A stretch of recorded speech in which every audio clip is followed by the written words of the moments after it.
faced with the stunningly beautiful school beauty who was in the middle of stealing. I locked the warehouse door from the inside instead, cornering her. Speak. What else are you hiding in your clothes? Jung Wonru turned pale with fright, clutching her chest tightly. Tears welled up in her eyes. She thought I was going to do something to her. But she had no idea how anxious I was at that moment. In my previous life, it was on this very day. After she finished stealing and went down the mountain, she ran right into a starving tiger at the corner. Her life was tragically cut short, becoming the biggest tragedy in the surrounding villages. Jung Wonru, I remember. Jung Wonru, I remember. You got into the city's normal university, didn't you? You wouldn't want the school to find out about this, would you? Su Cheng, I beg you, don't tell anyone. Seeing her tear-streaked face, my heart softened. I nodded and stopped my inspection. She looked down, her voice choked with sobs. Can I go now? I looked at the hopeful young woman before me. I picked up the thin shirt from the floor and gently draped it over her. Then I picked up the dropped bowl of instant noodles and asked in a low voice, how many days has it been since you've eaten? Jung Wonru froze for a moment, then lowered her head, not saying a word. This awkwardness, she was clearly starving. Otherwise, she wouldn't have come out to steal things in the dead of winter. I stopped teasing her and quickly prepared the noodles, picking up the kettle from the stove. As the hot water poured in, the aroma instantly filled the small hut. Eat, you can go after you're done. Sitting on the floor, Jung Wonru's body trembled slightly. As the noodles touched her lips, she couldn't hold it in any longer and burst out crying. From being caught stealing to being forced to be inspected, the emotions she had been suppressing instantly collapsed. Standing to the side, I also felt a little guilty. I opened a bottle of soda and handed it to her. Jung Wonru took it cautiously. She took a gentle sip. Her eyes immediately lit up. As if she'd discovered a new world, she took a huge gulp. I said, that's more like it. Noodles and soda, the more you have, the better it tastes. Watching her eat made my heart swell with happiness. But after a few bites, Jung Wonru suddenly pulled out a piece of white paper. Finding a pen from somewhere, she solemnly wrote an IOU. Today, Jung Wonru has borrowed 5 bowls of noodles from the small store. When the family has a surplus one day, she will definitely return them. I took the IOU. Miss School Beauty Jung, this IOU of yours. It originally said 3 bowls, why did you change it to 5? Jung Wonru was at a loss for words. At first, she thought, 1 bowl of noodles could last 3 days. 3 bowls would be enough for her and her father for 10 days. Once her father's leg injury healed, he could go into the mountains to gather and sell goods, and they could pay it back. But then she discovered these instant noodles were too delicious. There was no way to save them. This current situation made her extremely embarrassed. I waved my hand and said, forget it, 5 it is. We have plenty more at home anyway. But let me be clear. These noodles are 3 yuan a bowl. When you've saved up enough, you have to pay me back. Jung Wonru was instantly stunned. No, I don't want them anymore. I don't want them. I can't afford to pay you back. In this era, the average monthly salary in the Northeast is 30 yuan. Her father works hard hunting for a month and only makes a little over 40 yuan. These few bowls of instant noodles would cost half of her family's monthly income. It's fine if you don't have the money to pay it back. You can just work it off slowly. Or, you could do some work for me to pay off the debt? Jung Wonru froze instantly, a blush spreading across her cheeks. She quickly shook her head gently, her voice as soft as a whisper. Please don't joke about this. I'm not kidding, but you should take the noodles back with you first. It looks like you haven't been eating properly these past few days. How can your body take it? My tone softened, and my eyes were full of concern. Jung Wonru looked at me, a mix of emotions swirling within her. She didn't understand. This boy who she'd never paid much attention to before. Why was he suddenly so concerned about her? In the dead of winter, it sent a wave of warmth through her heart. As the sky grew dark, Jung Wonru, who was curled up on the floor, said, Su Cheng, can I leave now? If I'm late getting back, my dad will come looking for me. He has a bad leg. She looked up, her eyes full of hope. She knew, though, that after just taking such delicious noodles from him, leaving right away wasn't exactly the right thing to do. But the thought of her bedridden father at home left her with no choice but to ask. I nodded and said, all right, you should hurry back. Don't keep Uncle Jong waiting. But don't you forget about the money for these instant noodles, I said while tidying up some things. I gestured for her to leave, trying to act casual, but inside, I was extremely worried. What if the poor girl was unlucky enough to run into that tiger that's been injuring people? But if too much time passed, and Uncle Jong came looking for her, he might get into an accident too. At that thought, I quickly shouted out, "Wait, I'll walk you home." Jong Wonru was about to refuse, but I cut her off. "It's freezing out, and it's dangerous. Besides, Uncle Jong's leg isn't good. If he comes out looking for you and something happens to him, that would be a real problem." After I said that, I slung my hunting rifle over my back and tucked a rusty machete into my belt. She was stunned and said, "You're just walking me home. Why do you need all these weapons?" "Su Cheng, what are you doing?" I just chuckled and said, "It's nothing. I just think I look cooler this way." "Alright, let's get going. It's not good to wait any longer. Let's get going. It's not good to wait any longer." But I was grumbling to myself. Going to all this trouble, risking my neck for her. I must have really owed her in a past life. Oh well, I'm already this prepared. If I still can't take down that tiger, then I guess it's just my bad luck. I locked up the door to the little shop. I gave Da Huang, who was jumping around excitedly, a little kick on the rump and said, "You've had your fill, now get to work for your master." Jong Wonru stole a glance at me. This jerk, with his chiseled face, really had a certain rugged manliness to him. But then she remembered the scene back at the shop, and her face flushed red in an instant. The two of us walked slowly, crunching through the thick snow. The crunching sound put me in a great mood. Jong Wonru walked in front. No matter how deep the snow was, she didn't dare to slow down. Her elderly father was waiting for her at home. Her family lived on the outskirts of Su village, near the mountains. Since they were outsiders, they didn't interact much with the other villagers. To get home, they had to cut across the mountainside. But that just so happened to be the most treacherous stretch. Just then, Da Huang suddenly started barking furiously at the dark woods up ahead. But it quickly fell silent and started trying to back away. My heart sank. This time, we'd really run into that legendary tiger. Jong Wonru nervously stepped forward and grabbed my hand, asking, "Su Cheng, what do we do?" "Don't move, it's a big one." The two of us carefully took small steps backward. A crisp sound of a breaking twig echoed in our ears.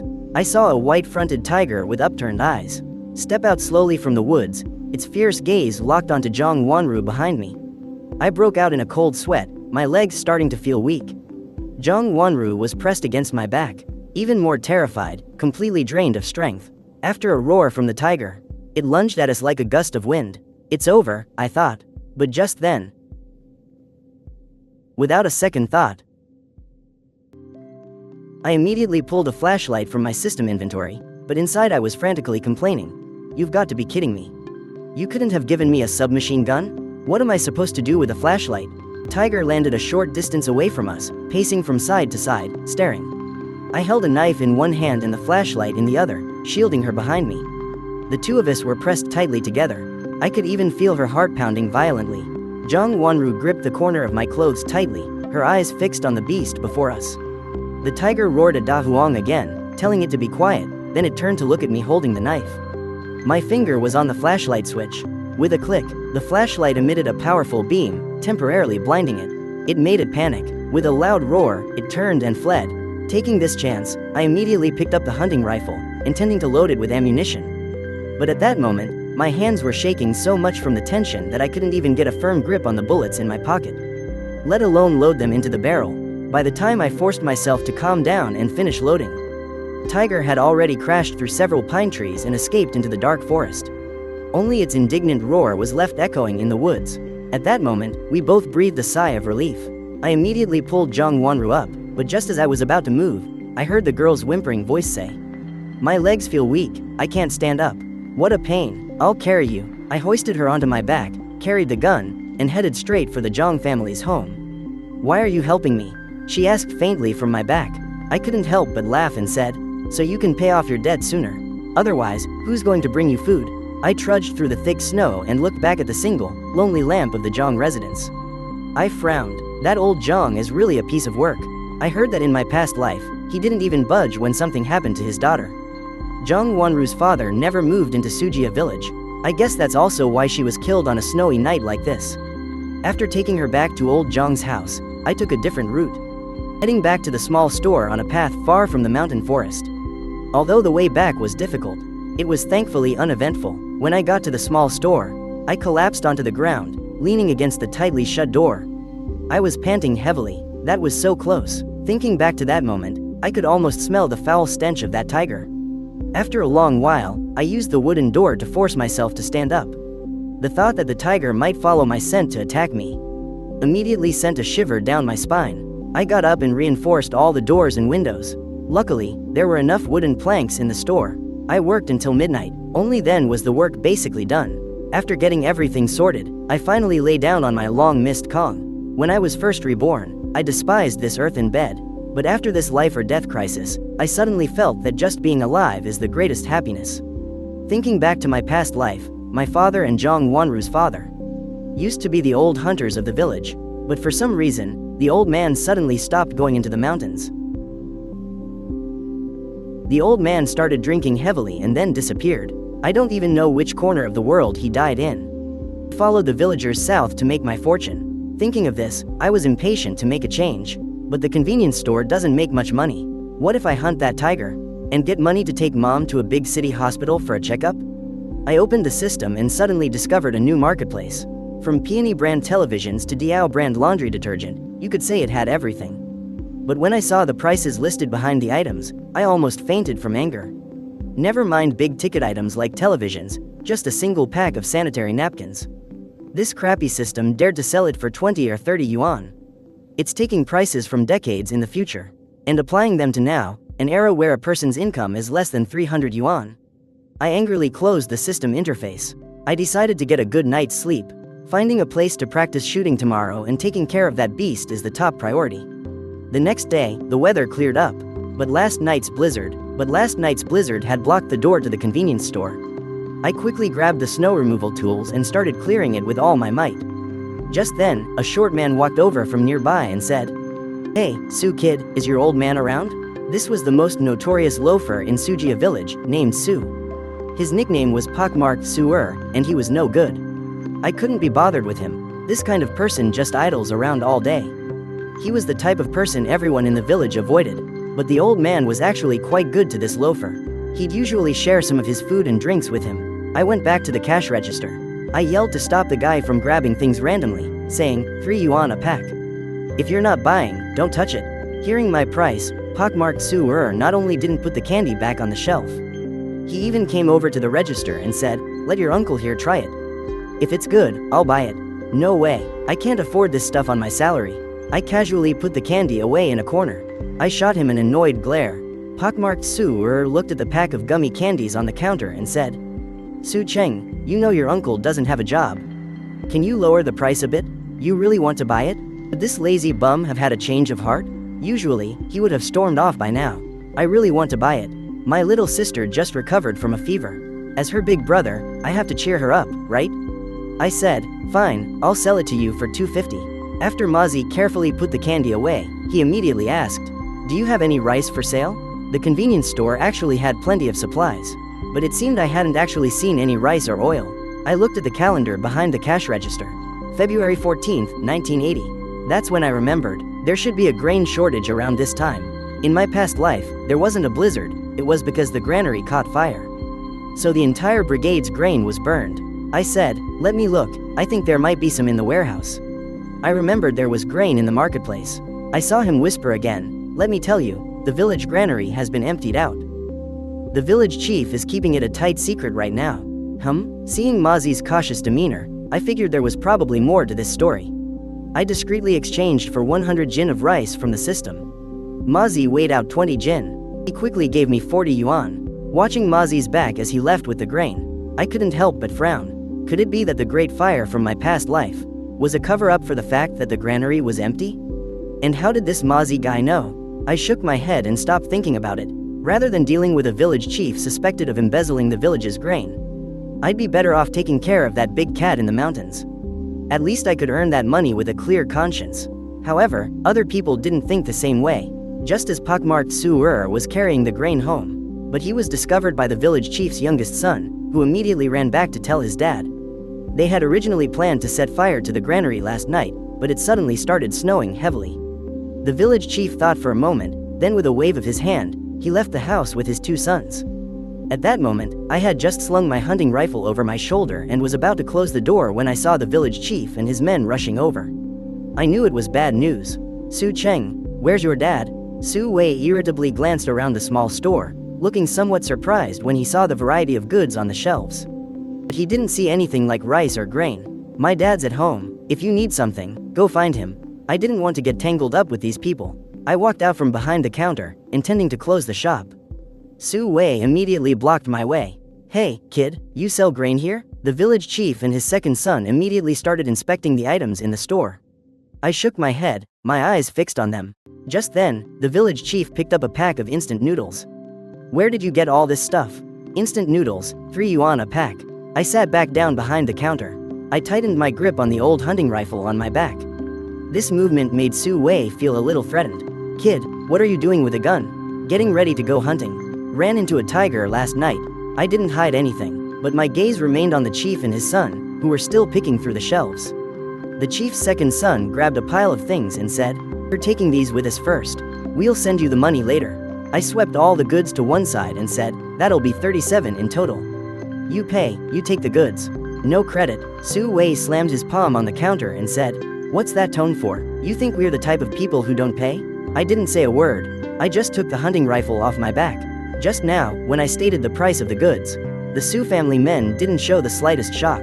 You have to understand that 30-something yuan was equivalent to half a year of his salary, so I knew that once these goods were taken out of here, it would be a fool's dream to think I could ever get the money from them. Su Dequan's second son, Su Wu, stared with wide, bulging eyes. He stared intently at the goods in the plastic bag and said, "Are you really planning to demand money from us? These days, everyone talks about equality for all, but you people act like you're the local emperors. This is sheer hooliganism, a complete disregard for the rules." As soon as I said that, the faces of all 3 men turned green. Back in the day, because of these 2 accusations, countless people were persecuted to death, and now Su Cheng had just slapped them with 2 such heavy labels. Who could withstand that? Su Dequan said hastily, "Kid, don't you talk nonsense. It's not that we won't pay. It's just that I'll have someone bring the money to you later." Beside him, Su Wu was so anxious he was stomping his feet. He just said this bag of stuff costs over 30 yuan. Su Dequan's eyeballs nearly popped out of his head. He said, 30-something yuan? Kid, why don't you just go rob someone? I smiled nonchalantly and said, if you can't afford it, then don't shop here. The prices are all clearly marked. Su Dequan clenched his fists. He was tempted to just grab the things and leave, but on second thought, he remembered he had real business to attend to at the store this time. He did his best to steady his nerves and calm himself down, then turned and told Su Wu to put the items down. Although Su Wu was a bit reluctant, when he thought about how this little bit of stuff cost over 30 yuan, he obediently tossed the items onto the counter. Meanwhile, I calmly stepped forward and put everything back in its place. At the same time, I smiled at the men before me and said, if there's nothing else, you all can go home now. I still have to go hunt that tiger. Su Dequan gave a cold sneer and said, Kid, you got any grain in this little shop of yours? The village chief has emptied out the granary. Looks like he's set his sights on me now. Village chief, you can see for yourself. This is all I have in my little shop. Right, why are you asking me for grain? Is your family short on food too? Su Dequan would never tell me about the granary. After all, if this thing goes wrong, heads could roll. In previous years, if the granary was empty, at worst they'd just wait until after the autumn harvest, and they would quickly replenish the grain in the granary. But this year, it's only the beginning of spring. The crops in the fields haven't even sprouted yet. A granary that large would need at least 1,000 jin of grain to be refilled. And right now, every household is short on food. Where is he going to find that much grain to refill it? The more Su Dequan thought about it, the more agitated he became.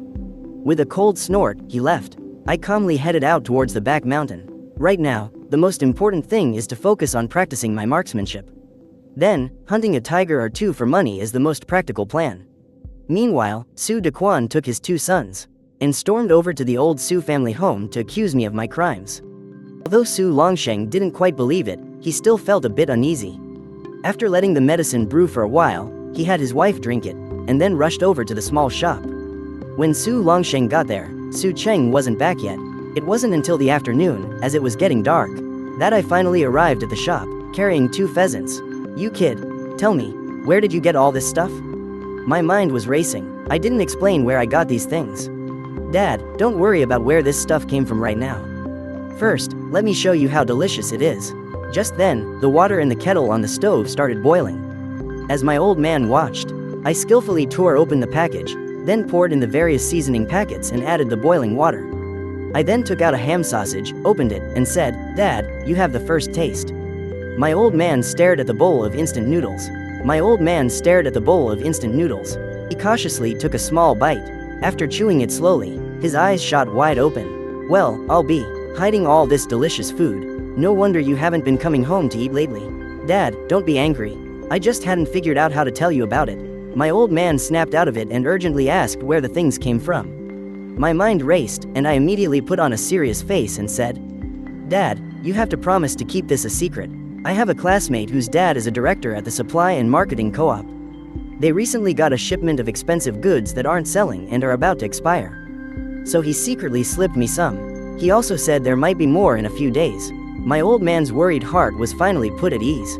He knew that although I wasn't good at my studies, I had always been an honest kid. I would never get involved in anything illegal. I struck while the iron was hot and said, "Dad, you don't know this, but the granary has been empty for a while now." Su Dequan is hopping mad with worry.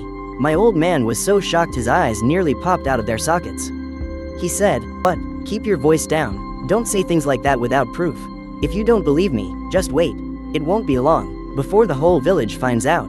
If that's true, then Su Dequan's family is done for." He had barely finished speaking when Su Urmazi came waddling into the shop. As soon as he came in the door, he took a deep sniff and said, "Hey, brother, what's that you're eating? It smells heavenly. It's enough to carry my soul away." I say, "Mazi, you're decades old now. According to our family hierarchy, you should be calling him nephew. Even I have to call you second uncle." But Su Urmazi said nonchalantly, "Brother Ah Cheng is an honest guy. Being brothers with him, I must have done something great in a past life." After saying that, he actually picked up the instant noodle cup on the counter and drank every last drop of the leftover broth. My dad couldn't stand to watch anymore and said irritably, "Son, go make him a cup to try. Stop embarrassing us here. Hey, they really are one big family." "Uncle, thank you so much." I was completely speechless. As soon as he gets some food, he starts calling him Uncle. Suddenly, I thought of something. Since my father asked for it, I'll let you have one pack for today. By the way, you can handle spicy food, right?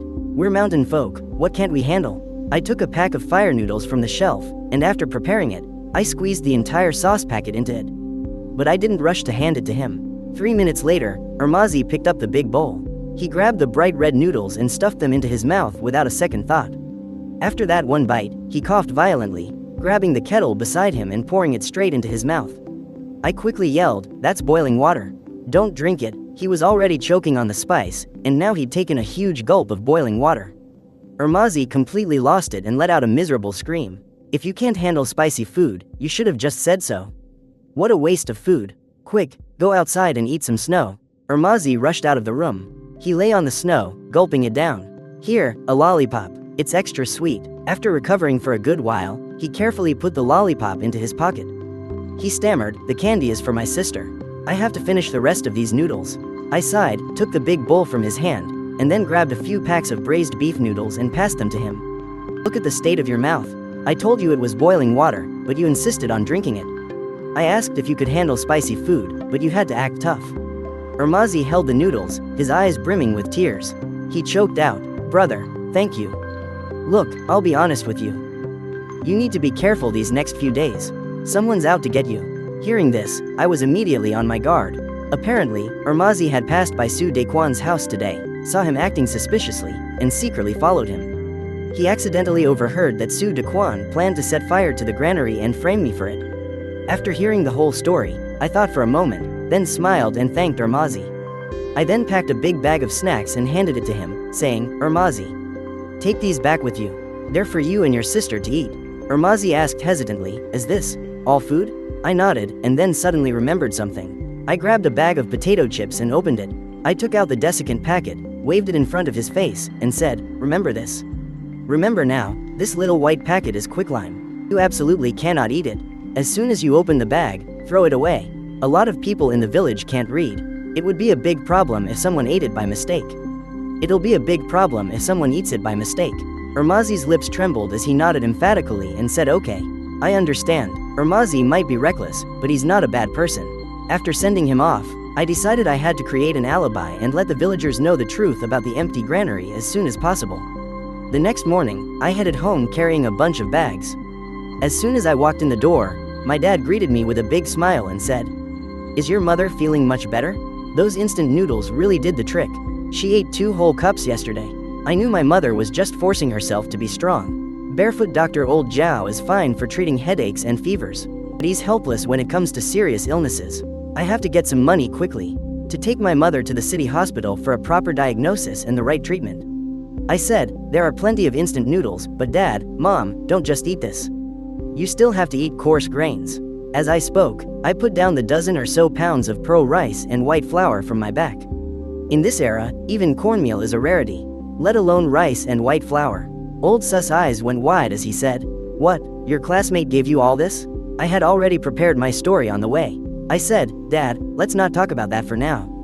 I came back today because there's something I need you to handle for me." Old Sue asked, puzzled. A few days ago, a girl came into the store to take something, and I caught her. "She's quite pretty. Could you go and propose a marriage for me?" Old Sue and my mother were stunned for a moment, then overjoyed, they said, "Of course, we'll do it." "But whose family is this girl from?"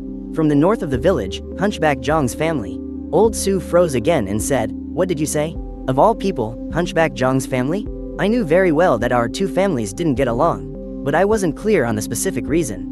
However, I had a deeper motive for asking my parents to propose. I just couldn't reveal the whole plan right now, lest I make them worry. Seeing my father's agitated expression, I probed, "Dad, what's wrong? Is it not possible?" "It's not that it's impossible. The problem is Hunchback Zhang." He paused, a flicker of guilt in his eyes, and said, "I've seen Hunchback Zhang's daughter too.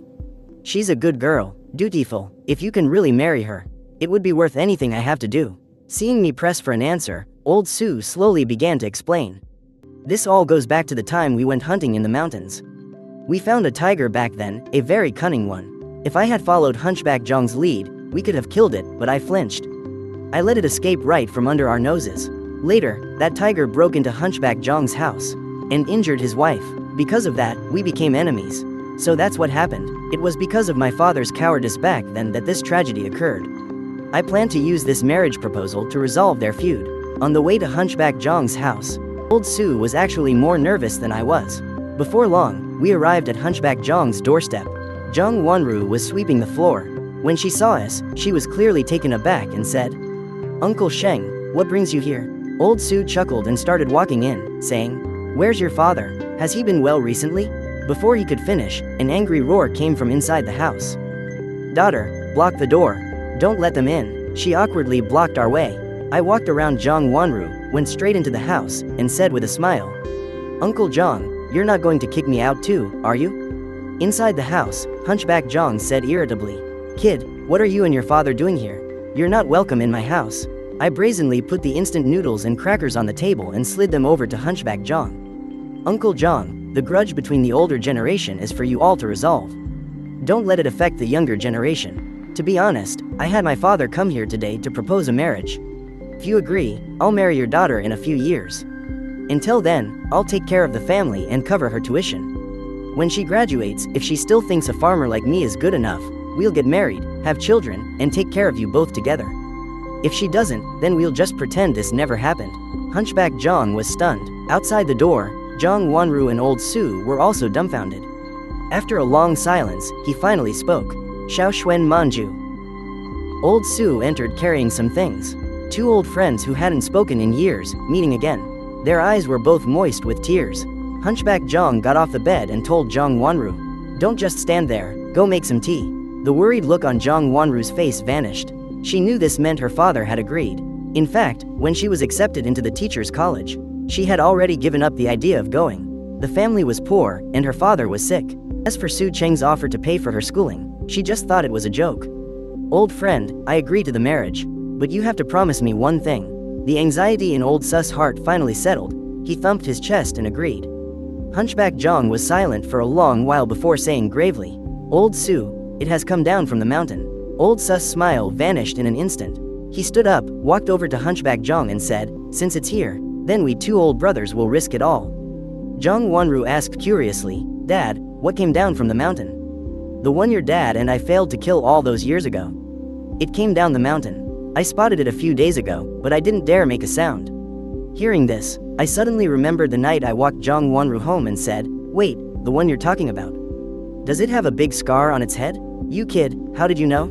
I didn't dare hide anything and told them about running into the tiger that night. Hunchback Jong turned his head to look at Jong Wonru and said, "Why didn't you say anything?" With tears in her eyes, Jong Wonru said, "Dad, I was afraid you'd worry."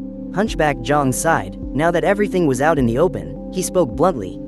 "Old Sue, don't think me cruel. If we don't take care of this, even if my daughter marries into your family, it will only bring disaster. I'm the one who caused this mess back then. Let me handle it this time." Of course I knew I couldn't convince my father, but in my heart, I had already made up my mind. How could I miss out on something this exciting? Thinking quickly, I said with a smile, "Alright then, if you two are going, go ahead. But I wouldn't dare stay at your house tonight." Hunchback Jong thought for a moment and agreed. "Then where do you plan to go?" Old Sue said, "Go to my little shop. It's in the middle of the village. It won't dare come into the village."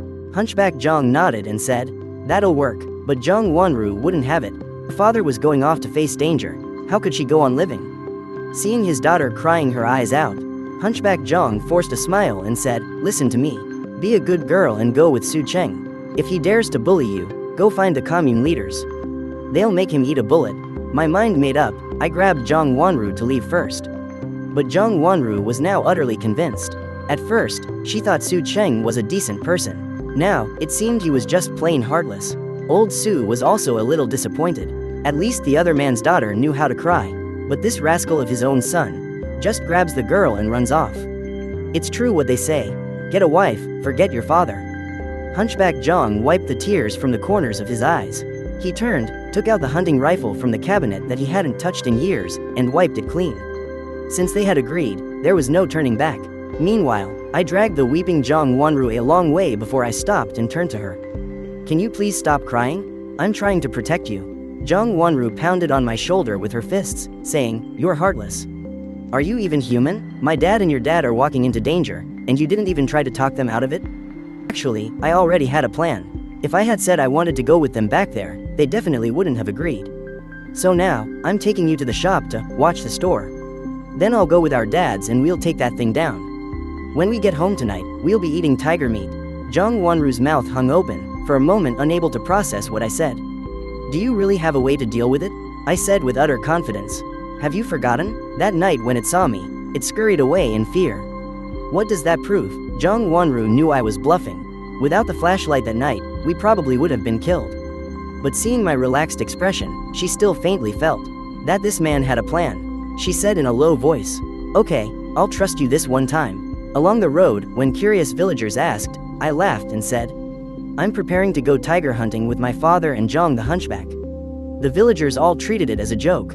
When I rushed from the general store towards the back mountain, carrying a hunting rifle, a bow, and arrows, everyone was in disbelief. In less than half an hour, I caught up with my father and Jong the Hunchback, who had just reached the edge of the forest. Seeing me arrive, their faces immediately darkened. Old Sue said furiously, "What are you doing here?" Old Sue said furiously, "In one ear and out the other? What are you doing here? Did everything your Uncle Jong and I told you go in one ear and out the other?" I said dismissively, "Dad, don't say any more. Since I'm already here, I am definitely going hunting with you too today." Old Sue clenched his fists. He knew very well how dangerous hunting was. He was old, so it didn't matter what happened to him. But if his son got hurt, how would he ever face his wife? The more he thought about it, the more frightened he became. Just as he was about to send me home, I cut him off. "Dad, don't be in a rush to get rid of me. Let me ask you too, what's your plan for taking on this tiger?" Old Sue was stunned for a moment, then said, as if it were obvious, "What other plan could there be?" "A hunting rifle and the bow and arrows." I shook my head and pulled out the high-intensity flashlight I had with me. Old Sue asked, "What is that?" I turned on the flashlight. Even though it was daytime, when the beam shone out, even though it was daytime, wherever the beam landed, the green leaves instantly turned a blinding white. Old Sue quickly shielded his eyes and said in shock, "You brat, don't tell me this thing is." Remembering I had asked him to keep it a secret, he quickly shut his mouth. I nodded and said, "The last time Wonru and I encountered the tiger, this is the gadget we used to scare it away. We just have to shine this in the tiger's eyes, and it'll be blinded in an instant. Then we can easily shoot it dead." Seeing my confidence, Old Sue suddenly said, "Listen carefully. You can come with us, but you have to stay behind us. No running off on your own. Zhang the hunchback quickly turned around and said, Old Su, are you insane? Are you really planning to let your son tag along? Old Su sighed and said, the kid's grown up, he comes from a line of hunters, he was bound to handle a gun sooner or later. Seeing that my father had agreed, my worries disappeared. I smiled at Zhang the hunchback and said, Uncle Zhang, let's hurry up. If you can't keep up, I'll carry you on my back. Zhang the hunchback cursed angrily, watch your mouth, you brat. Who said I can't walk? By the time we reached the summit, Zhang the hunchback was already panting heavily. I pulled out a cigarette and offered it to him with a smile. Uncle Zhang, have a seat and rest for a while. Rest? What is there to rest for? We can't just sit around in a place like this. Who knows if it's lurking in this forest? The sky began to darken. I suddenly saw a black silhouette. It was gone in a flash. It disappeared in the blink of an eye. I quickly lifted the flashlight, shining it in the direction of the dark figure. Zhang the hunchback frowned, his eyes following the beam of light, as he simultaneously reached for his hunting rifle. Holding it at the ready, I stood back to back with Zhang the hunchback. Watching the opposite direction, I whispered, what was that? I said seriously, Dad, Uncle Zhang. Just now, a black shadow flashed past in front of us and then suddenly disappeared. Hunchback Zhang whispered, looks like that was it, alright. I started to get nervous too. We were exposed, while it was hidden in the shadows. I immediately had a great idea. I said, Dad, Uncle Zhang, let's climb a tree. My dad and Hunchback Zhang were stunned. Has this kid been listening to too many stories? The village elders say tigers can't climb trees, but as it turns out, not only can they climb, but they're incredibly good at it. But the situation was urgent, and I didn't have time to explain. I kept pressing them, saying, if you trust me, then you and Uncle Zhang hurry and climb a tree. The higher the better. The two older men exchanged a look. In the end, they decided to climb a tree first to see what would happen. In less than 2 minutes, we had climbed up a large nearby tree. We were now more than 10 meters off the ground. I hung my shotgun on a branch, then handed the flashlight to my dad sitting on a branch above me, saying, Dad, take this flashlight and shine it down for me. My dad took it and said worriedly, Son, I'm not very good with this thing. Just make sure you don't accidentally shoot me. I replied, Dad, relax. This thing couldn't kill anyone anyway. My dad's eyes widened, and he said irritably, then why did you say it could kill someone when we were down the mountain? I chuckled, I was lying. I'll deal with you later. For now, tell me this. Are you sure that tiger is going to follow us? Before he could finish speaking, I saw that black figure again. It shot through the jungle like a bolt of lightning. I saw it clearly this time. It was definitely the tiger. It's here. It really came. Uncle Zhang, be on your guard. Hunchback Zhang tightened his grip on his shotgun. I took my dad's gun into my hands as well. About 5 minutes later, 20 meters in front of us, the black figure gradually drew closer. In the beam of the high-powered flashlight, we finally got a look at the massive creature. The tiger's eyes glowed green. It stared fixedly at the three of us in the tree. Hunchback Zhang gritted his teeth, raised his gun, and took aim. I was holding a shotgun too, waiting for it to get a little closer before I fired. Just as the tiger closed in to less than 5 meters from our tree, I happened to glance behind it. My heart skipped a beat. Something was wrong. There was another black figure behind it. I was just about to open my mouth to warn them. Xiao Zhan. Hunchback Zhang's hand slipped, and his gun went off. The startled tiger let out a furious roar, and instantly scrambled up the tree trunk, heading right for us. Damn it, I raised my gun and shot. Bang, the bullet hit the tiger square on, but it kept roaring and climbing upwards. It was barely half a meter from my feet. My dad and Hunchback Zhang had already squeezed their eyes shut. At that very moment, a voice boomed in my head. Newbie pack received. Newbie pack received. Compound bow and armor-piercing arrows. The next second, the tattered bamboo bow in my hands vanished into thin air, replaced by a pitch-black, ice-cold compound bow. Get down, I roared, drawing the bowstring until it was taut like a full moon. The arrow shot out like a shooting star, pinning the tiger directly to the trunk of the tree behind it. It pinned the tiger directly to the trunk of the tree behind it. Thud, the giant tiger collapsed, and the world fell silent. Old Su and Hunchback Zhang's eyes were practically bulging out of their sockets. What's that in your hand? I ignored him, sweeping the flashlight beam into the depths of the jungle. In that instant, all three of us froze. 30 meters away was an even larger tigress. It was staring coldly at us. Old Su slumped onto a tree branch, his voice trembling as he spoke. We're done for. How's there another one? Dad, don't panic, but I just smiled. The words had barely left my mouth.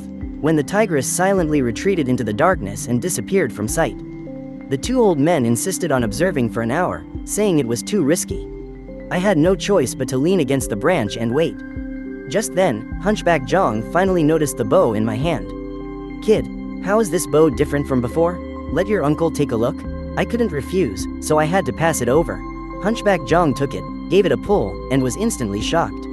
My goodness, this bow looks intimidating. How come it takes no effort at all to draw it? Old Su also snatched it to try, his face full of suspicion, saying, "This isn't right, Chungza. Weren't you carrying that bamboo bow when you came up the mountain? How did it change like some kind of magic trick?" I quickly interrupted, "Dad, your eyes must be playing tricks on you. It's too dark to see clearly. Forget the bow, let's hurry down the mountain. We're eating meat tonight." After saying that, I immediately climbed down the tree and turned the dead tiger on the ground over. "This thing is so big, the two of us can't lift it. We need to find a flatbed cart. Dad, Uncle Jong, you two wait here. I'll go to the village and get people to help move it. I'll bring Wanru over to see our prize while I'm at it." "You're going looking for trouble again? That old bastard Su Dequan has his eyes on you. Don't cause any problems." I just smiled and turned to walk towards the village entrance. Meanwhile, next to the granary at the village entrance, Su Meng was carrying a plastic bucket. He crept furtively to the back wall of the granary. He took out a key. His palms were covered in cold sweat. Just as he was about to open the door, "Su Meng, what are you doing with a can of oil in the middle of the night?" Su Meng's hand trembled, and the kerosene in the bucket spilled all over the ground. A pungent smell instantly filled the air. Su Ramazi sauntered out from the shadows, shining a flashlight. "Well now, kerosene? This is valuable stuff. Our village's granary is everyone's lifeline. What do you think you're doing?" Su Meng's heart was pounding like a drum, but he forced himself to stay calm. "Second uncle, keep your voice down. I'm here to do a safety inspection." Su Ramazi deliberately raised his voice. "You want to burn down the granary?" Su Meng gritted his teeth. He pulled a brand new 10 yuan bill from his pocket and waved it in front of Su Ramazi's face. 10 yuan, in an era when a month's work points were barely worth a few dimes. This was a huge sum of money. "Second uncle, as long as you help me with this fire, this money is yours. In the future, the deputy village director position will be yours too. The granary's already empty, so burning it down is the perfect way to destroy the evidence. We can even frame that kid for it." A flash of greed crossed Su Ramazi's eyes, but he quickly regained his composure. He pretended to agree, reaching out to take the money. "Haha, alright." Just as Su Meng let his guard down, Su Ramazi's expression changed in a flash. Smack! Loud slap landed hard across Su Meng's face, making him see stars. Su Ramazi's demeanor changed faster than you can flip a book. He grabbed Su Meng by the collar. "Somebody help, Su Meng is trying to burn down the granary. Everyone, come out, quick." The surrounding doors were groaning and creaking. Beams of flashlights all converged on the spot. The crowd was in an uproar, voices rising from all directions. Su Meng immediately turned the tables and said, "It was Su Ramazi who wanted to set the fire. He wants to burn our life-saving grain, so that everyone has to go to Su Cheng's little shop to buy things." The veins on Su Ramazi's forehead bulged with anger, and he was just about to make a move. But he was stopped by the old clan leader, Su Qingshan, who had just arrived, shouting, "Both of you, stop." Su Qingshan said with a dark expression, "He says he's right, you say you're right. Su Meng, you say there's grain in the granary. Then open the door and let everyone see. If there really is grain, I will personally go to the commune, tie Ramazi up, and hand him over to the authorities. If there isn't, then Su Dequan can stop being the village chief." Someone in the crowd shouted to oust the village chief. Su Meng stood frozen, his heart turning to ash. There wasn't a single grain of rice in the granary. He knew that once the granary door was opened, everything about Su Dequan's embezzlement and illegal selling of public grain over the years would be exposed. In the distance, on the mountain path, my father and I were carrying the tiger's leg. We saw the crowd of people bustling in the direction of the granary. "Dad, it looks like something's happened over there." Su Dequan and his two sons made their move, but it seems they were caught. "Caught? Who would be so bold?" I laughed and said, "Besides second uncle, who else could it be? Let's go. We'll get this tiger back home first. We'll feast tonight and see how they clean up this mess tomorrow." Old Su sighed and said, Su Dequan really brought this upon himself. He had a perfectly good position as village chief, but he just had to be greedy for that little bit of grain. Now look, he's about to ruin himself. I patted my father's shoulder. Although I said I wouldn't get involved in the commotion, in my heart, I knew things as clear as day. Since Su Dequan and his sons failed in their attempt to burn down the granary, they would definitely try to pin the blame on me. The reason Su Ermazi dared to confront them was, 9 times out of 10, because he remembers the help he received from our family's little shop. If I just hid in the back and watched the show, would I even be human? Having made up my mind, I borrowed a flatbed cart and securely tied down the 1,000 Jin tiger. I handed the reins to my father and Hunchback Jong, while I took off running. I rushed towards the granary at the village entrance. By the time I arrived, the situation was already incredibly tense. Su Dequan had just arrived with his second son, Su Wu. He saw his eldest son, Su Meng, surrounded by villagers at the granary door. His heart skipped a beat, but he forced a calm expression and said, "What are you all doing? Without orders from the leadership, who dares touch the lock on this granary? That's against the law." Su Meng's eyes turned red. Tears of grievance welled up. "Dad, Su Ermazi is slandering you. He's saying you've emptied out our village's entire granary." Hearing this, Su Dequan ground his back teeth audibly. He knew he absolutely could not give in. Once he was forced by the villagers to open the granary, the secret that it was completely empty would be totally exposed. At that point, forget being the village chief. He'd probably be peddling a sewing machine in prison. Thinking of this, the veins on Su Dequan's forehead bulged. He grabbed Su Ermazi by the collar and said, "He hit my son. That's against the village rules." The surrounding villagers were silent as cicadas in winter. No one dared to make a sound. Just as Su Ermazi was about to be dragged into the small dark room, a hand firmly pressed down on Su Dequan's shoulder. "Village chief, what's greater, the village rules or the national law? This little private enforcement of yours, if the commune leaders were to see it. This dictator hat, do you think you can wear it securely?" Su Dequan's eyes widened in shock, and his hand trembled violently. "This is a new society. Everyone is equal. If you want to settle this, you have to do it in front of all the villagers and make everything clear. Otherwise, tonight I'm going straight to the commune to give the leaders a thorough report on this whole granary situation." At the word, granary, Su Dequan's face instantly turned deathly pale. He froze on the spot. He understood my underlying meaning. Once the granary was opened, and the empty truth was exposed, it wouldn't just be a matter of being removed from his post. It would be a crime of malfeasance, or even a more serious charge. In a split second, this old fox made the most self-serving choice. He snorted coldly, and violently shoved Su Ermazi to the ground, saying, "You got lucky." I went forward to help Su Ermazi up, saying, "Uncle Mazi, don't be afraid. I'm here." Su Ermazi grabbed my arm tightly. "Chung-sai, they're trying to destroy you." Just now, Su Meng was carrying a can of oil, looking to set the granary on fire. "He wanted to start a fire and then pin all the blame on you," he said, panting heavily and pointing at Su Meng. He had it all planned out. When the people from the commune arrived, he was going to say that you, in order to steal business from other shops, deliberately set the fire. I turned to Su Dequan with a calm expression and said, "Village chief, don't you think you owe everyone an explanation?" Su Dequan's heart was pounding. But on the surface, he still put on the airs of a village chief, saying, "Can you really believe a one-sided story from Mazi? My son hasn't even spoken yet." Su Meng immediately started wiping away tears, and recounted the story about my little shop selling kerosene. A sly smile formed on my lips as I said, "My little shop keeps a record of all incoming and outgoing goods. The last time I got a large barrel of kerosene from the supply cooperative. Only sold some once after opening it. The buyer was your brother, Su Wu." At this point, I turned to face the villagers and said in a grave and earnest tone, "It seems we can't get this sorted out here. Why don't we go to the commune right now and ask the leaders to judge the case? While we're at it, we can investigate where that kerosene ended up." Su Dequan, so anxious that his forehead broke out in a sweat, said, "Nonsense. Why would we trouble the commune over such a trivial matter? Am I, the village chief, just for show?" I said faintly, "I'm just trying to get some justice for Uncle Mazi and myself." Just as we were at a standstill, a voice called out, "Everyone, stop. Is there anything that can't be discussed reasonably? What's all this shouting and ruckus for?" It turned out, old Su and Zhang Tuozi had just settled the tiger, but his heart was in his mouth. He knew Su Dequan had connections at the commune and was ruthless. He was afraid his son, being young and hot-headed, would end up in a mess he couldn't handle.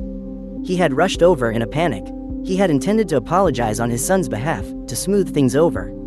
But as soon as he got to the granary, he saw his son going head-to-head with the village chief. Old Su immediately broke out in a nervous sweat. Su Dequan, who was just looking for a way out of this, saw old Su arrive, and immediately seized the opportunity, turning his attack on him. "Old Su, is this the fine son you've raised? Does he have any respect for the organization? Any respect for the village rules?" He threw one heavy accusation after another. The surrounding villagers began to whisper among themselves, their expressions growing complicated. Faced with this barrage of questions, Old Su's face turned beet red. For a long while, he couldn't squeeze out a single word. I smiled, stepped forward, and stood protectively in front of my father, saying, "Dad, you go on home and get the meat stewing. It'll smell great when it's ready. This little thing, I can handle it." Su Meng's eyes darted around. Where did this meat come from? Was it bought with dirty money from illegal profiteering? Stuffing your own face with greasy meat, while ordering Ermazi to burn down the granary. How twisted can you be? As soon as these words were spoken, the expressions of many villagers shifted from confusion to anger. I sized Su Meng up with a glance. "Su Meng, stop trying to confuse everyone. I'll tell you all the truth. Just a moment ago, my father, Uncle Zhang, and I were on the back mountain. And together, we killed a fierce tiger that has plagued this village for years. This is the reward we earned by risking our lives. According to the commune's reward regulations, the heroes who eliminate a threat not only have the right to enjoy the spoils, but the brigade also has to commend them. What's the matter, Su Meng? Are you jealous? Or is it that you simply didn't want us to bring this tiger back, so you could cover up your crime of setting the fire?" As soon as I said that, the entire crowd erupted. "Old Zhao, your son isn't just bragging, is he? That big mountain cat was really killed?" Seeing he couldn't hide it, Old Su just nodded honestly and said, "We were lucky, ran into it, and managed to kill it by a fluke." Su Ermazi's eyes lit up. "Big brother, could you spare a tiger's tooth?" I laughed heartily and said, "After we're done here, you come with me. Not only will I give you a tiger's tooth, I'll also give you a few pounds of meat to try." Su Ermazi was grinning from ear to ear. I turned my head to look at Su Dequan. The simplest way to solve this is to open the granary doors. If there's grain inside, I'll admit to the crime of ordering Uncle Mazi to burn down the granary. I'll be at your mercy. But if there's no grain inside, then you will owe an explanation to every man, woman, and child in this village. The autumn harvest is still a long way off, and everyone is counting on this life-saving grain to survive. Cold sweat formed on Su Dequan's forehead. He knew that he wasn't getting out of this tonight. The fact that the granary was empty could no longer be covered up. Rather than be passively exposed, it was better to confess. Perhaps he could still regain some control. Taking a deep breath, Su Dequan said in a solemn voice, "Fellow villagers, since it has come to this, I will no longer hide it from you. The grain in the granary is indeed gone." Su Qingshan and the others' eyes went wide, looking at Su Dequan in disbelief. He asked, enunciating every word, "Village chief, what in the world is going on?" Seeing that the villagers didn't immediately riot, Su Dequan breathed a slight sigh of relief. "Let's put the matter of the fire aside for now. The critical issue now is that the granary is empty. Rest assured, everyone, within 3 days, I will definitely find a way to get the commune to send grain over." 3 days? Can you guarantee it? Su Dequan swore emphatically. "If there is no grain in 3 days, you can go straight to the commune and accuse me of corruption. Let the leadership execute me." I heard him clearly from the side and sneered inwardly. This old fox really knows how to play his cards, trying to use a 3-day empty promise to stabilize the situation, hoping to buy time to destroy evidence or find a scapegoat. But I knew very well that if I pushed him too hard right now and he got desperate, it would be bad for my father and the villagers. Since he wants to put on an act, then I'll play along to the very end. I had my own plan, but on the surface, I remained calm and said, "Then we'll trust you this one time. 3 days from now, if the grain arrives at the granary, we'll all be overjoyed. But if it doesn't, then all of us in this village, young and old, will go to the leadership together to demand an explanation. Fellow villagers, everyone listen up. 3 days, that is the absolute deadline. If we don't see any grain in 3 days, we're all going to starve. When that time comes, don't blame us for not being considerate." The kid is right, the whole village will remember this. "No one should think they can fool us," someone muttered under their breath. "So we're just forgetting about the fire?" Su Qingshan snorted coldly and said, "The granary was already empty. Isn't it obvious who set the fire? You can run, but you can't hide. I'll settle all our scores, old and new, at once." These words made Su Dequan's face turn pale, but he could only swallow his anger. As the crowd dispersed, Old Su offered him a cigarette as a gesture of goodwill, but Su Dequan coldly slapped it away. He left in a huff with his 2 sons. They had just walked a short distance. A fierce glint flashed in Su Dequan's eyes as he lowered his voice and said, "You two stay out of this. Tomorrow, I'm going to the commune. HMPH." You'll have to help me fix this mess. Otherwise, we'll all go down together. I, along with my father and Su Ramazi, carried the cigarettes, alcohol, and snacks we got from the small shop. We walked home excitedly. As soon as we entered the courtyard, Jung Wonru came up to greet us. Her eyes were a little red, and she asked anxiously, "How did it go? You're not hurt, are you?" I puffed out my chest and deliberately put on a relaxed expression, saying with a smile, "Do we look like we got into trouble? Look, all the spoils are in the backyard." Jung Wonru was both surprised and delighted, her voice trembling as she said, "Really? You won?" I said with a smile. "Of course, otherwise, how could we have come back so peacefully?" Jung Wonru's cheeks flushed red, but she couldn't help but smile. Behind her, Su Ramazi was carrying things and couldn't resist teasing us. I say, "Big brother, you two are making eyes at each other. When's the wedding? You already look like a family to me." The few of us were talking and laughing in a harmonious atmosphere. Just as we reached the door, a hearty voice called out from a distance, "What's the happy occasion? It's so lively here." Everyone turned around to see old Zhao holding a plump wild pheasant in his hand. He came up to us cheerfully. Old Su asked curiously, "Old Zhao, where did you get a wild pheasant this late at night?" Old Zhao waved the pheasant and said generously, "Got lucky this morning, caught it in a trap. I can't eat it all by myself, so I thought I'd bring it over to add a dish for everyone." I happened to come over to join in the fun. I readily agreed. Although old Zhao was a barefoot doctor and his medical skills weren't top-notch, he was extremely well-liked in the village. He had never charged a consultation fee for treating my mother. Old Zhao quickly waved his hand and said, "By the way, has your wife's illness gotten any better recently?" At the mention of his wife's illness, the smile on old Su's face vanished. He sighed and said, "She's a little better after taking your herbal medicine, but it hasn't cured the root cause. I've said it before, Big Sister's illness needs a thorough examination at a big hospital in the city. My skills are only good for treating minor aches and pains. I'm not confident about handling such a serious illness. But after tonight, I can check her pulse again. Uncle Zhao, we want to go to a big hospital too, but we don't have the money. The small shop has just started, and the profits are slim. A trip to the city could easily cost 800 to 1,000 yuan. How could we afford that?" Old Zhao also sighed and said, "Yes, it's so difficult to see a doctor these days." Before long, they arrived home. As they entered the door, the rich aroma of meat filled the air. Just then, a system notification sound rang out. "System prompt, can be recycled to the system store. Permanently preserved, available for sale."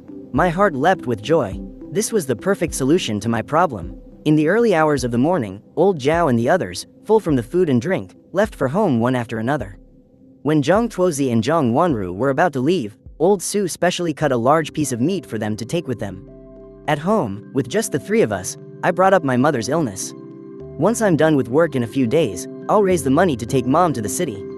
I promise, this money will be earned cleanly." My dad chuckled, raising his hand in a playful scolding. "All right, let's not talk about the money for now. What I want to ask is, do you really plan on supporting Wanru through school?" "Dad, Wanru got into a teacher's college. She's going to be a teacher in the future. If I marry her now, wouldn't I be holding her back for the rest of her life? Her family isn't well off. If I don't help her, who will? Chungza, it's not that your mother is being unreasonable. But if you let her go to school, after a few years, she'll be a university student. And you'll still be a farmer. When that time comes, don't worry, Dad, I trust my judgment. Besides, in a few years, the policies will improve. There will be plenty of opportunities to make money. I will never let our family stay poor forever." My dad stared at me for a long moment, then suddenly burst out laughing and said, "Good kid, you've got the same spirit I had back in my day. All right, Dad supports you on this. A true man must have this kind of responsibility. You two, father and son, you're just so stubborn. I was hoping to hold a grandchild. Looks like there's no hope for that now." Seeing that my parents no longer objected, I took those few precious, special materials and hurried back to my small shop. I locked the shop door and placed the items on the table. In my mind, I silently recited, "System. Initiate recycling procedure." There was a flash of light. The items on the table vanished instantly. My consciousness entered the system space. I saw 2 new products on the mall's shelves, their prices climbing at a speed visible to the naked eye. It seems this stuff is in high demand in the system. I won't sell it yet, I'll wait for the price to rise more. After exiting the system, I made a cup of instant noodles. I had just taken a couple of bites, when I suddenly remembered my dog, Da Huang, was missing. Just as I was getting worried, a familiar, loud bark came from outside the door. I smiled as I opened the door and welcomed the mud-covered Da Huang inside. I fed him a few sausages, and the two of us, man and dog, gathered around the stove. We spent a warm evening together. Time flew by, and 3 days passed in the blink of an eye. Early one morning, a frantic knocking at the door startled me from my sleep. "Chungza, come out, quick. Something big has happened." It was Su Ermazi's anxious shout from outside. I pulled open the door and saw his face was beet red. He grabbed my wrist, his voice trembling. "The commune sent grain. They really sent it. The Dongfeng truck is already at the granary entrance." "What?" My heart leapt into my throat, and my brow furrowed instantly. It's absolutely true, and the commune officials are with them. The whole village has gone over to watch. A cloud of suspicion formed in my mind. That old fox, what is he really up to? Come on, let's go see. My eyes hardened, and I decided to go check out the situation first. Arriving near the granary, I saw a sea of people, packed so tightly you couldn't get through. A Dongfeng truck, fully loaded with grain, was parked in the middle. The golden rice grains shone so brightly in the sun it hurt to look. "Fellow villagers, I, Su Dequan, am a man of my word. I said I would deliver the grain within 3 days, and today, it has been delivered." Seeing the life-saving grain, the villagers immediately erupted in cheers. Some were so emotional they started wiping away tears. Su Qingshan stepped forward with a smile and said, "Village chief, since the grain has arrived, let's distribute it quickly. Everyone's waiting to put it in the pot." Hearing the words, "distribute the grain," the smile on Su Dequan's face instantly froze, a flash of panic in his eyes. He forced down the panic in his heart and said, "What's the rush? The grain just arrived. We still have to complete the handover procedures with the commune. We can't just distribute it whenever we want. We have to wait at least 2 days." I keenly noticed the change in Su Dequan's expression. The suspicion in my heart grew heavier. If this was legitimate grain, why would he be afraid to distribute it? "Village chief, are you not aware of the situation in the village? If we wait another 2 days, and something happens, is that a responsibility you can bear?" These words instantly struck a nerve with the villagers. Crowd immediately grew restless. A few of the older folks started shouting at the top of their lungs. "That's right, we need to eat. Distribute it now. Anyone who tries to stop us is preventing us from living.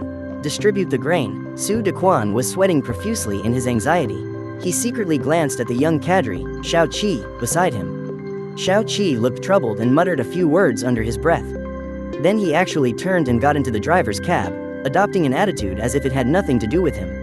Su Dequan gritted his teeth and forced himself to shout, "Fellow villagers, I, Su Dequan, will never go back on my word. But rules are rules. You must wait 2 days. If anyone dares to cause trouble now, they won't get any share when the grain is distributed." Su Ermazi was the first to jump out and say, "Why should we wait 2 days? Tianming already said it, if we wait any longer, people will starve to death." In truth, Su Dequan was suffering inwardly. This grain wasn't allocated by the commune at all. It was a high-interest loan he'd taken out. Haigui is the bandit leader in this area. He has 70 or 80 men under him. Even the commune can't do anything about him. To cover the deficit, Su Dequan had braced himself and gone to Haigui to borrow 4,000 jin of grain. They agreed that in 3 days, Haigui would bring his men to take it.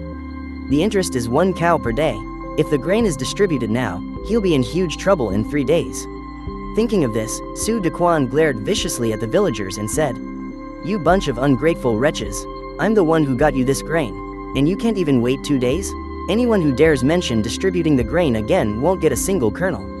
Seeing this, I knew there was definitely something wrong with this grain. "Village chief, since it has to be distributed sooner or later, why not do it today while everyone is here?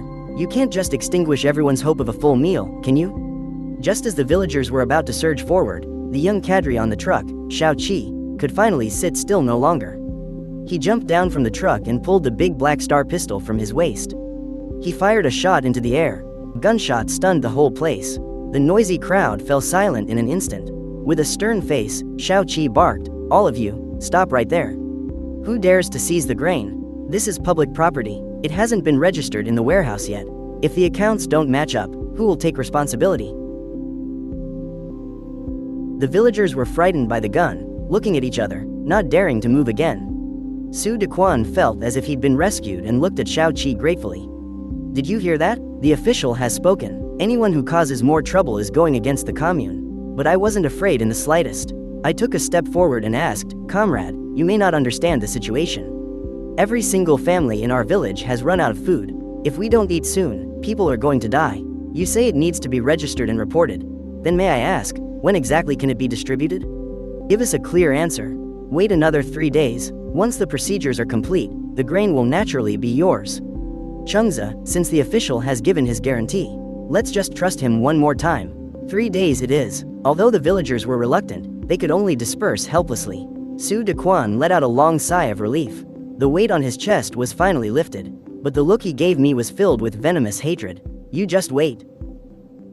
I'll remember this. I didn't care in the slightest. I turned and leisurely strolled back to the canteen. Around noon, I was just about to eat some instant noodles when Puckface Su arrived with the 3 Long brothers, Long Sheng, Long Hai, and Long Shan. The Long brothers were renowned sharpshooters in the area. They lived deep in the mountains all year round, and rarely came down. Puckface Su entered laughing loudly, saying, "Cheng boy, I've brought you some business. Shouldn't you treat me to a cup of instant noodles?" Long Sheng sized up the goods on the shelves and said with a smile, "Cheng, your little canteen is quite well stocked." Is this all food? An idea sparked in my mind. The Long brothers are expert hunters. If I could befriend them, I'd have an extra layer of security for future trips into the deep mountains. I enthusiastically brought out a few cups of instant noodles and said, "How could I possibly neglect guests brought by Uncle Zhao? How could I possibly neglect guests brought by Uncle Zhao? Today, I'm treating all you uncles to something good." Soon, the aroma of instant noodles filled the air. Smelling the fragrance, Long Hai marveled, "This smells amazing. This cup must cost a lot, right?" "Of course, this cup costs 4 or 5 yuan. That's enough to cover your expenses for half a year." Long Hai's eyes widened as he said, "So expensive? Cheng, you're spending way too much." I waved my hand magnanimously and said, "We're all from the same brigade, talking about money hurts our friendship. There's plenty to go around." As we were eating, Su Haiyuan was also drawn by the scent. He shamelessly came over and scrounged a bowl. During the meal, Long Sheng suddenly lowered his voice and said, "Cheng, don't think the origin of the village chief's grain is legitimate this time." I put down my fork and said, "Oh, why do you say that, Uncle Long?" Long Sheng glanced cautiously outside the door and whispered, "We were hunting in the mountains yesterday and saw Su Wu leading a cow towards the Black Ghost stronghold." Towards the Black Ghost stronghold. Hearing this, it all clicked into place. No wonder Su Dequan was able to gather so much grain in such a short time. It turns out he took a high-interest loan from the Black Ghosts. And the grain won't be distributed for 3 days, because the Black Ghosts are coming on that day to snatch the grain back, and take a few more cows while they're at it. What a brilliant scheme to kill with a borrowed knife. He both fills the granary's deficit, and lets the Black Ghosts get a few extra cows for free, while keeping himself completely in the clear. A cold glint flashed in my eyes as I said, "Uncle Long, thank you for the warning. It seems we'll have to give village chief Sui a little help."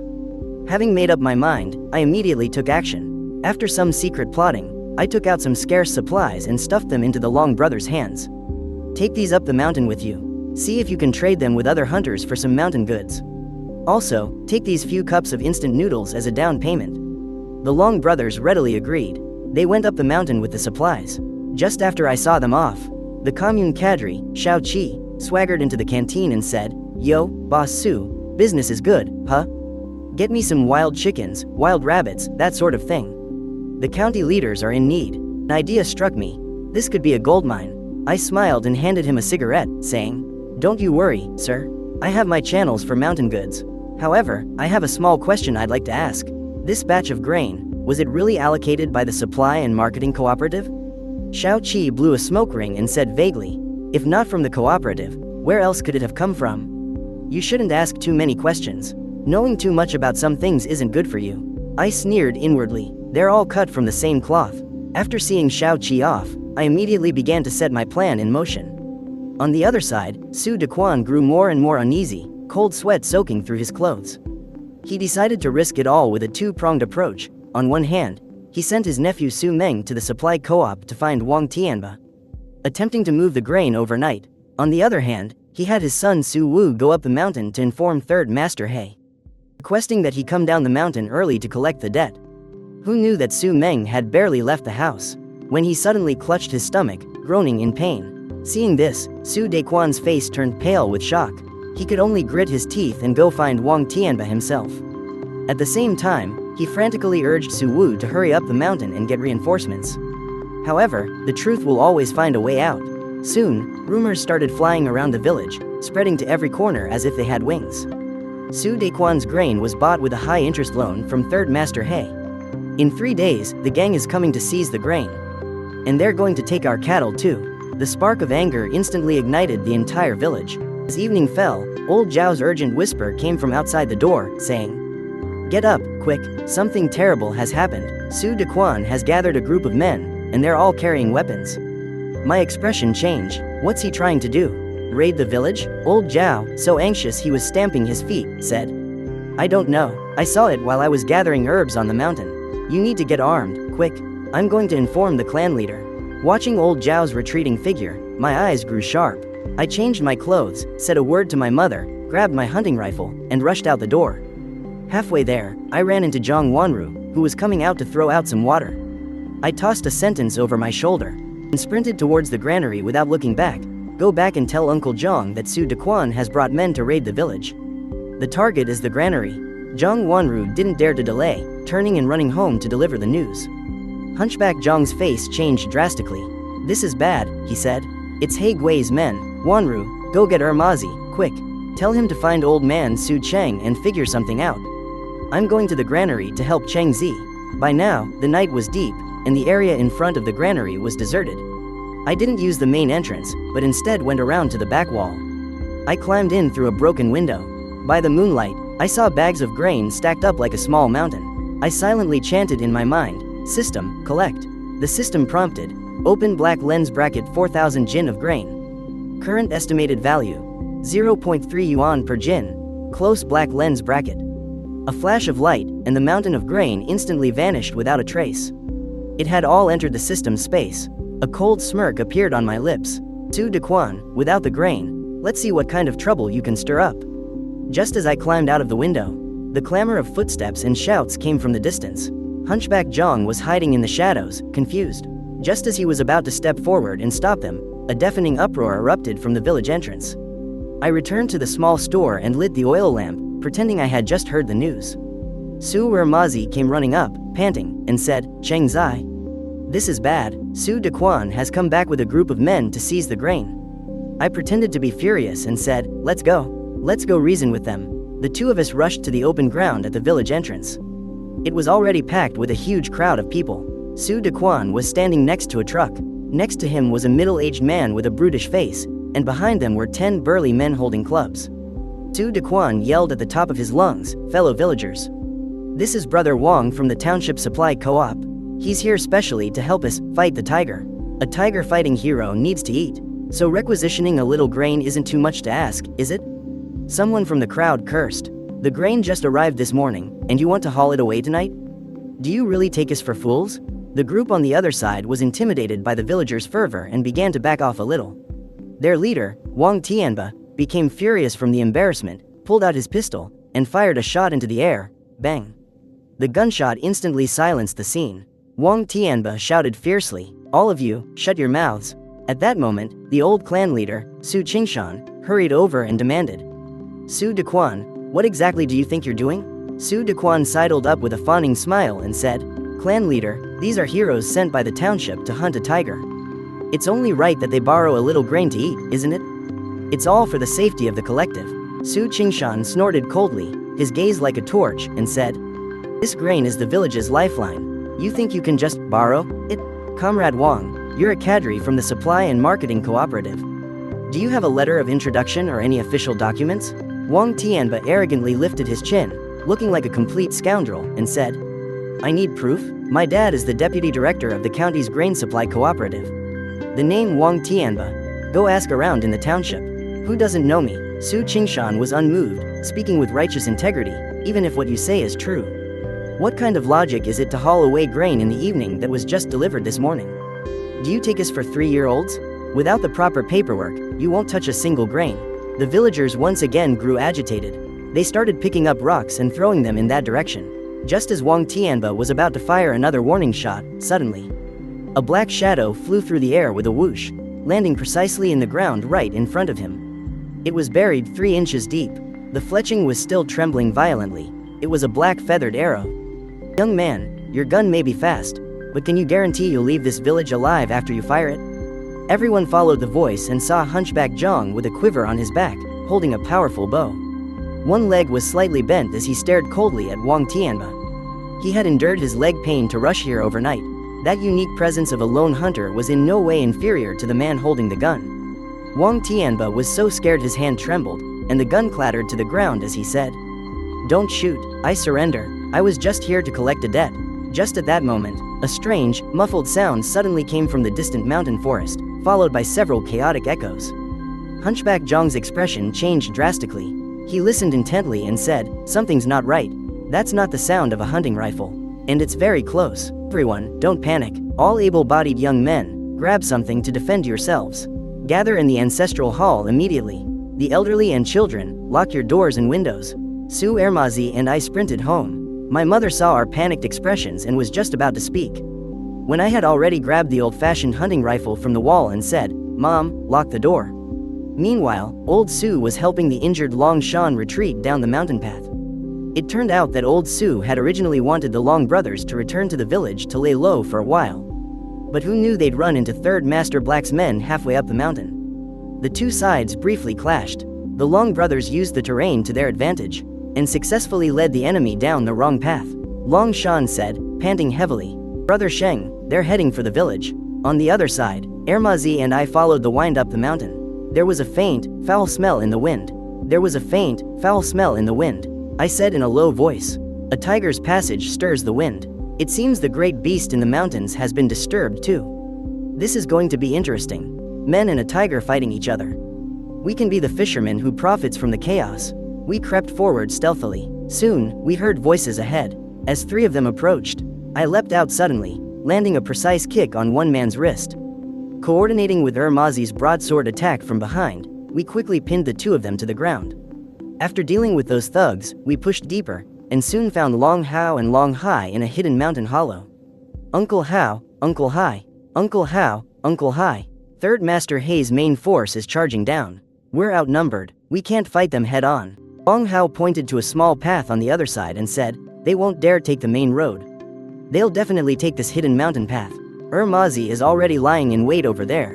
Just then, a deep tiger's roar echoed from the distance, shaking the leaves from the trees. I frowned and said, "It's that tigress. What's she doing here now?" Long Hao sniffed the wind and said, "She's heading for the village. Her cubs must be hungry, so she's looking for food. Last time, she went after the Su Dequan family's pigs. It looks like she's trying the same trick again." An idea suddenly struck me. With a cunning glint in my eye, I said, "Uncle Hao, what if we lure the tiger to the village entrance? Let Third Master Hei and the tiger have a little, close encounter." Long Hao and Long Hai looked at each other, instantly getting the idea. The three of us immediately sprang into action, using fire and noise to cleverly lure the tigress towards the bandits at the village entrance. At the intersection, old Su stood alone, broadsword in hand.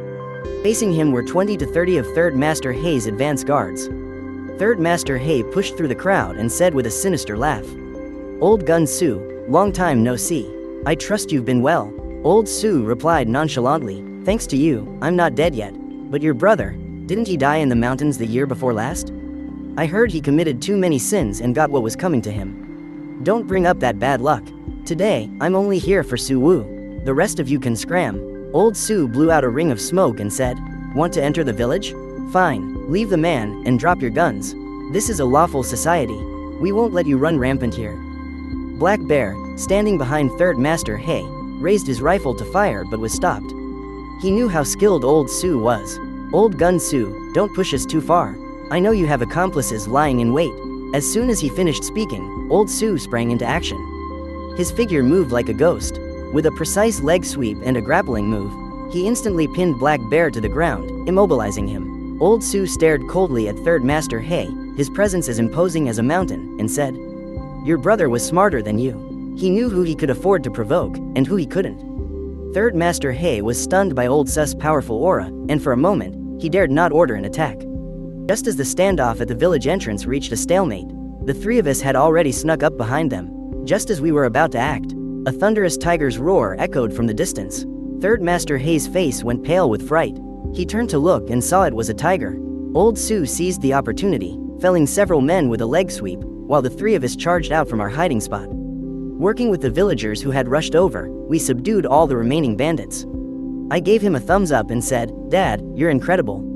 After the fight, the Sioux family village was brightly lit. My dad sat on a large rock at the village entrance, smoking his long-stemmed pipe. He looked tired, but still carried an air of dignity. When we got home, my mother had already prepared a bowl of steaming hot noodles. Cheng Zi, you must be exhausted. Hurry and eat some. I slurped down the noodles, a warmth spreading through my chest, and said, "Mom, I'm fine. I'm not tired at all." Listening to the happy cheers and laughter outside, could finally breathe a sigh of relief. That was terrifying just now. If Uncle Longsheng hadn't stopped them, that gang of thugs would have charged right in. My mother gave a gentle smile and said, "It's all right now, it's all in the past. We'll take them to the Public Security Bureau tomorrow. I haven't been to the township in a long time anyway. It's a good chance to look around." That night, no one in Sioux family village slept a wink. Lying in bed, my mind was filled with suspicion. In my past life, I never heard that my dad had these kinds of skills. It seems, I'll have to find a chance to properly look into my parents' background. The next morning, as the sky was just beginning to lighten, the village officials had already gathered at my house. I walked out yawning and saw that everyone was dressed smartly. I was taken aback and said, "Clan leader, why so early?" The clan leader, making no attempt to hide his desire to show off, said, "Oh, we're going to collect a reward. Everyone's happy, and it's a good chance to visit some old friends in the township." I just smiled, took my parents by the hand, and followed the vehicle on foot.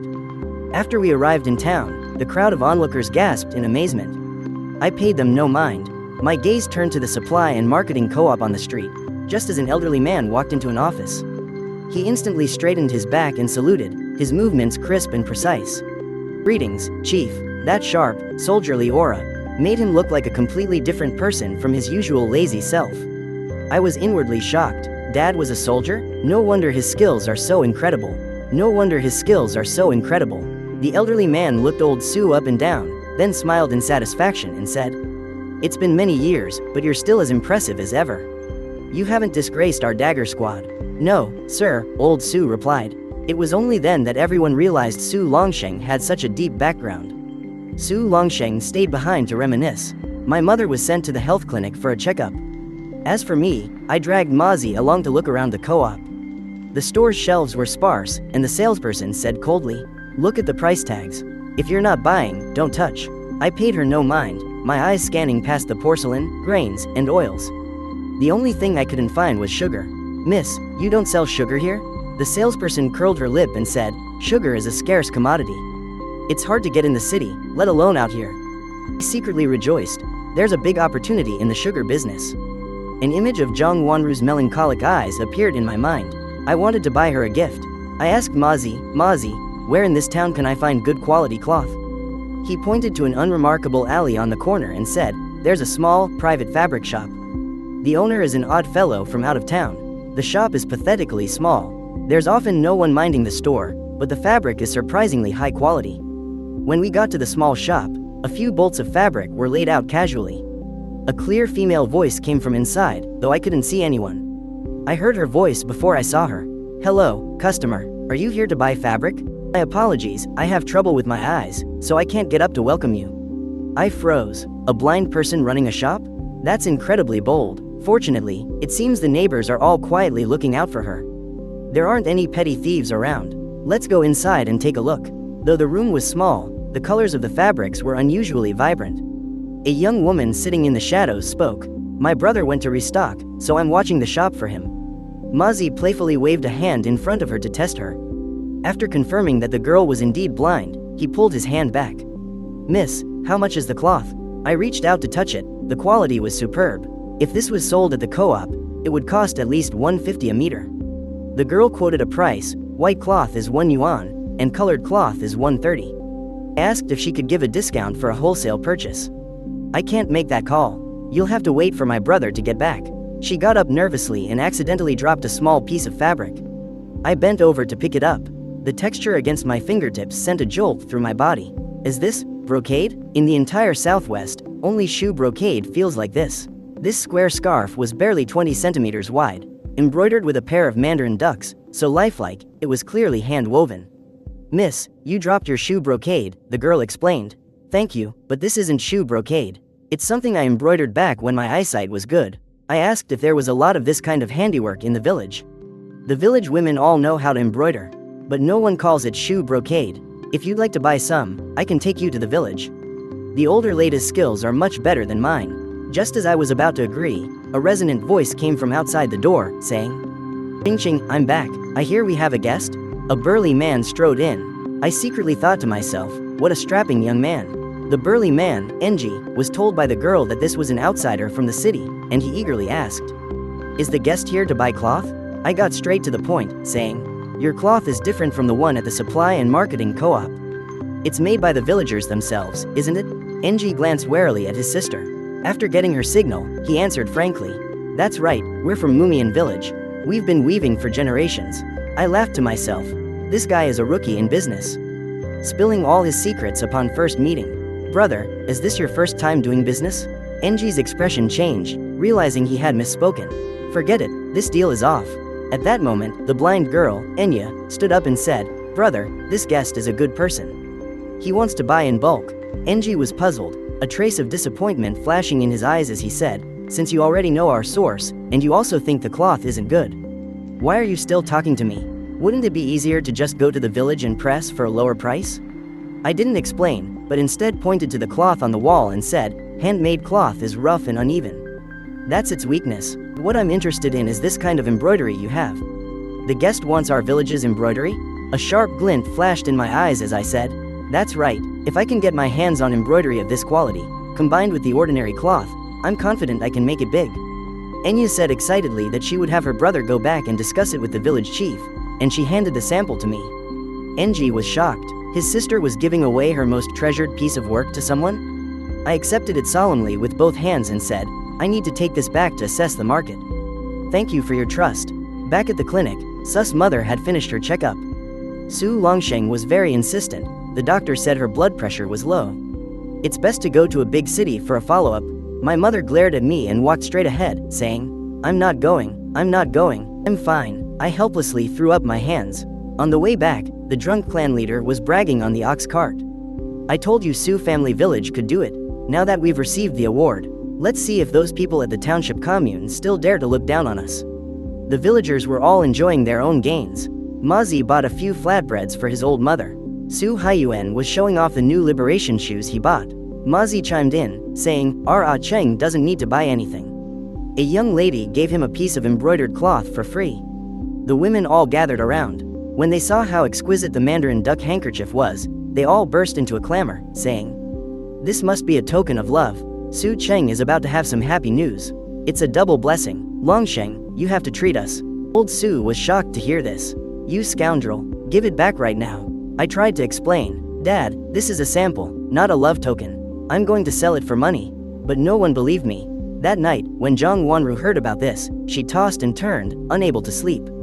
She cried and cursed under her covers, determined to pay off her debt, and to draw a clear line with this fickle guy. But what she didn't know was, I was staring at the marketplace interface, completely dumbfounded. This small piece of cloth sold for 3,000? Now this is a real luxury item. I had to sign on for several years' worth of supply. I was so excited I couldn't sleep all night. The next morning, Zhang Wanru was standing at the door with dark circles under her eyes, a bundle on her back. "Here, take your stuff back. I'll pay back what I owe as soon as I can." With that, she turned to leave, but I grabbed her. "Where are you going?" I watched Zhang Wanru moving the shelves in a huff.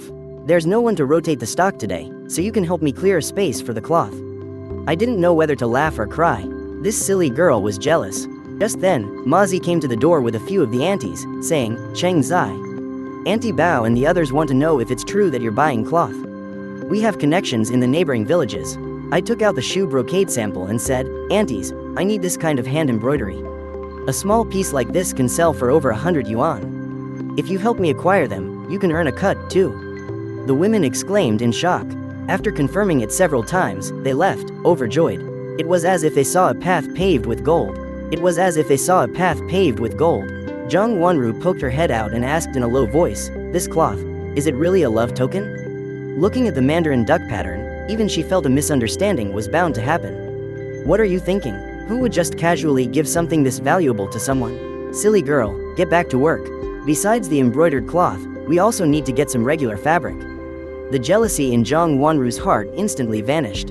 In its place was a full measure of motivation. A few hours later, news that the general store was buying cloth had spread through all of Sujia village.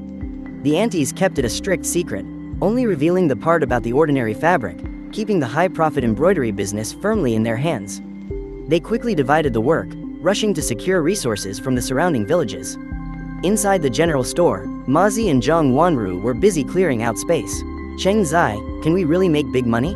Of course, if we do this well, building your mom a new house won't be just a dream. Zhang Wanru was also calculating her wages, thinking she could pay off her debt in just a month. She decided to come help at the store full-time. The gloom in her heart was completely swept away.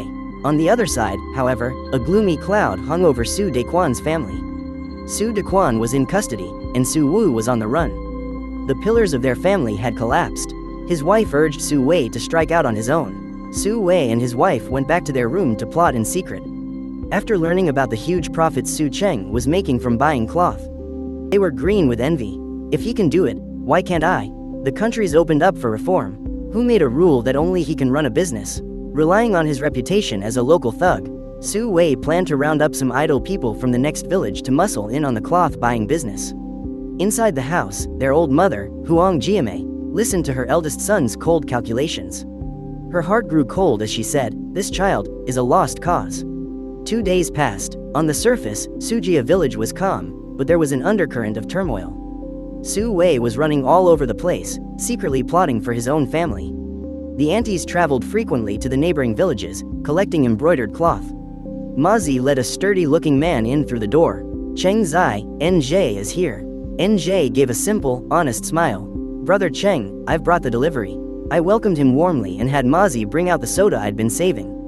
NJ held the soda bottle, his eyes full of wonder and gratitude. He pulled 5 or 6 pieces of embroidery from his belt. Each one was absolutely exquisite. Compared them to Enya's work and found that these were even more masterful. "NJ, is everyone in your village this skilled? These are the masterpieces my sister embroidered back when her eyesight was good. I'm afraid there won't be any more like this in the future." I was touched. I put down the embroidery and said with sincerity, "NJ, I'm going to be straight with you. This cloth is worth far more than you can imagine. I want to make money, but not by cheating people. Option 1. I buy them all from you, for a price definitely higher than 100 yuan. Option 2. We become partners and share the profits." NJ's eyes welled up. Although he didn't know the exact profit, my attitude convinced him. In the end, because he urgently needed to pay off his debts, NJ chose to sell everything outright. I didn't hesitate. I cashed out from the store, counted out 500 on the spot, and handed it to NJ, saying, "Brother, my cash is limited, so I'll pay you this first. Bring the goods next time, and we'll settle it all." NJ was completely stunned as he looked at the thick stack of 10 yuan bills. Mazi and Longshan were also dumbfounded by Su Cheng's wealth.